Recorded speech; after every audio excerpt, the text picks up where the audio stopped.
네, 안녕하세요. 테슬라 투자로 은퇴하기 아트라운TV입니다.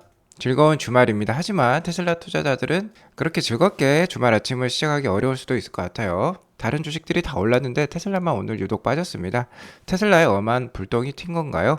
CEO 리스크일까요? 한번 알아보도록 하겠고요. 테슬라가 6.8배나 커질 수 있다라고 주장한 사람이 있습니다. 한번 알아보도록 하겠습니다. 자, 그리고 금요일날 고용지표가 발표되었는데 다소 완화되는 움직임이 보이면서 오늘 증시 상승을 이끌었다고 볼 수 있을 것 같아요. 네, 오늘 3대 지수 현황부터 살펴보고 가도록 하겠습니다. 완화된 고용지표가 발표가 되면서 초반에 이렇게 상승을 하다가 장 중반에는 어느 정도 차익 매물이 출회가 되면서 하락을 했다가 끝내는 상승으로 마감한 3대 지수라고 볼 수 있을 것 같습니다. 지난 4일 동안 연속해서 빠졌었는데요. 5거래일 만에 반등에 성공했고 이는 곧 기술적 반등도 의미함을 뜻한다라고 볼 수 있을 것 같습니다. 미국 노동부에 따르면 10월 비농업 부문 신규 고용은요. 예상치였던 20만 건 대비해서는 훨씬 더 많이 나왔어요. 26만 1천 건으로서 아직도 견조한 신규 고용 시장을 보여주었지만 9월에 31만 5천 건 대비해서는 좀 낮아진 모습이라서 완화되는 움직임을 보였고요. 실업률도 전월 대비 다소 상승을 하면서 고용의 열기가 줄어드는 모습이고 시간당 평균 임금 역시 전년 동기 대비 4.7% 상승을 했지만 최근에 5%도 넘는 모습이었으니까 다소 완화된 모습이 나왔다라고 볼 수 있을 것 같습니다. 자, 이와 함께 반발 매수세가 유입이 되면서 오늘 증시는 반등에 성공했다라고 볼 수 있을 것 같고요. 중국의 제로 코로나 정책 역시 완화될 수 있다는 기대감이 작용을 하고 있습니다. 자, 어제만 하더라도 애플의 팍스콘 중국 공장에서 공장이 일주일간 폐쇄 결정이 내려지면서 우려감이 크게 작용을 했었는데요. 중국은 해외 입국자 격리일을 10일에서 7일로 줄일 수 있다라고 얘기를 하면서 정책 완화에 대한 시그널을 주었습니다. 자, 중국이 완화가 되면서 경제가 활발해지면은 유가가 상승할 수 있죠. 그래서 오늘 유가는 92불까지 올랐어요.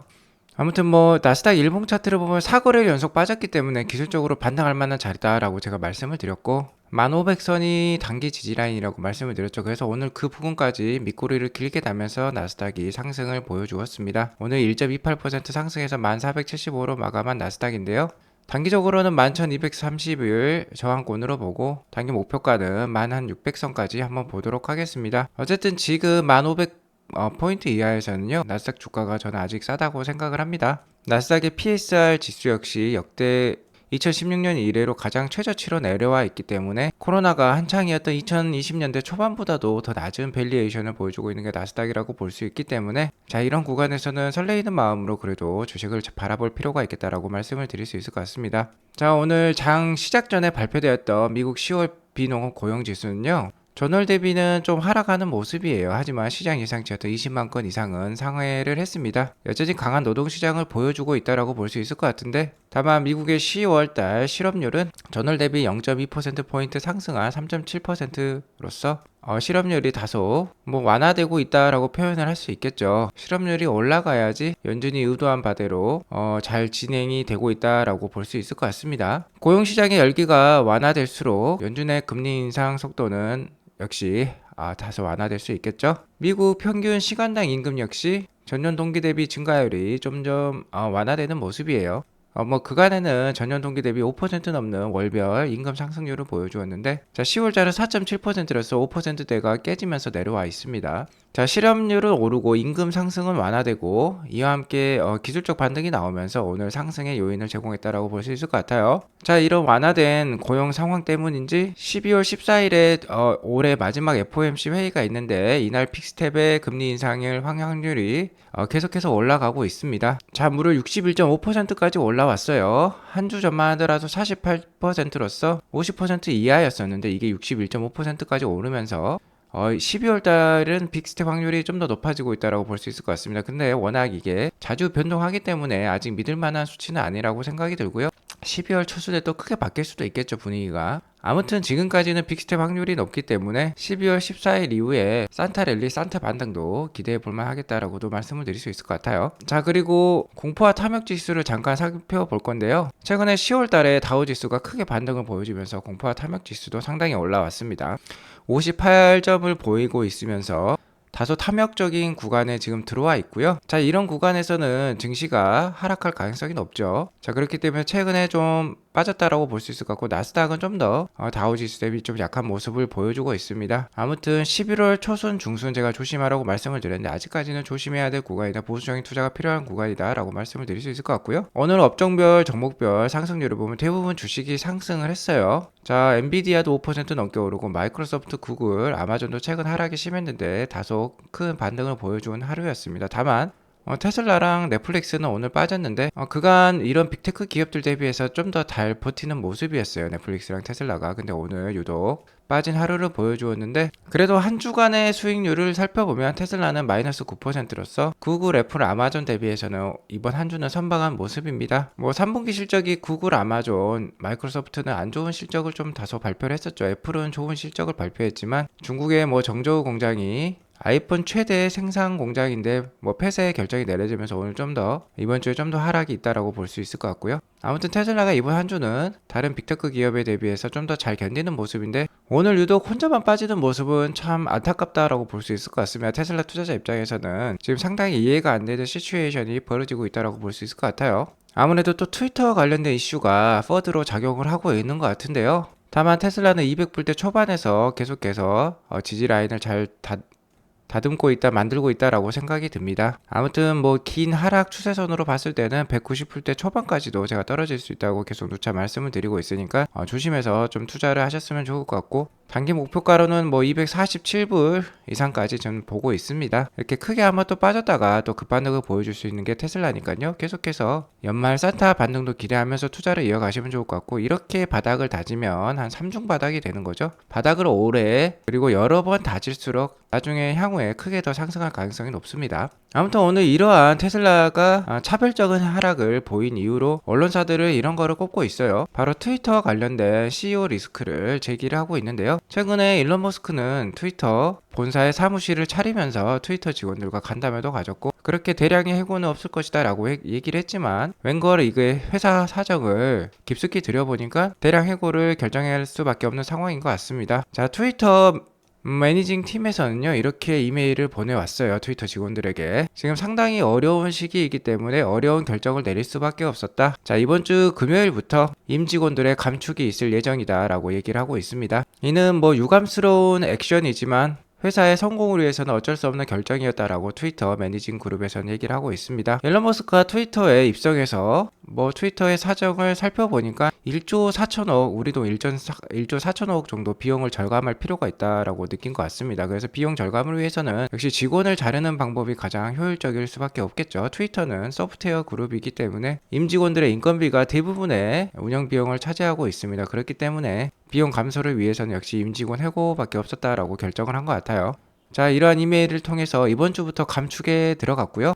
무려 3,700명 정도를 감축할 예정이라고 합니다. 트위터 직원들이 약 7,000명 수준이니까 절반에 해당하는 직원들이죠. 자, 미디어에서는 일론 머스크가 트위터 CEO로 취임하면서 트위터 광고주들이 광고를 많이 취소하면서 트위터의 수익성이 상당히 악화됐다라고 제기를 하고 있습니다. 바로 일론 머스크 CEO 리스크라고 할 수 있겠는데요. 아무래도 트위터에 광고를 했던 기업들은 총통 산업주, 그리고 기존의 내연기관 업체들도 많이 있기 때문에 경쟁사의 CEO가 광고회사에 CEO로 등극한다는 데 상당한 반감이 있는 것 같습니다. 아무튼 테슬라 혼자 이렇게 빠지면서 테슬라 투자자 입장에서는 이런 느낌이겠어요. 같이 이렇게 주식 투자 경주를 하고 있는데 나만 홀로 이렇게 왕따 된 기분, 홀로 다른 데로 가버린 기분, 내 돈이 어딘가 사라진 기분이 들 것 같습니다. 하지만 트위터는 테슬라하고 그렇게 큰 관련이 없습니다. 실제로도 테슬라의 펀더멘털과는 전혀 상관이 없는 회사라고 볼 수 있어요. 아직까지 그런 크게 개연성도 없는 회사인데 뭐 CEO가 같은 사람이라서 테슬라에게도 리스크로 작용한 것 같은데요. CEO 리스크 걱정하지 말고 쌀 때 담아둘 필요가 있습니다. 지금 현재 김장철이 다가왔는데요. 묵은 김치를 만든다는 생각으로 뭐 4, 5년 푹 묵힌다는 생각으로 지금 담아둘 시기라고 저는 생각합니다. 테슬라 주식을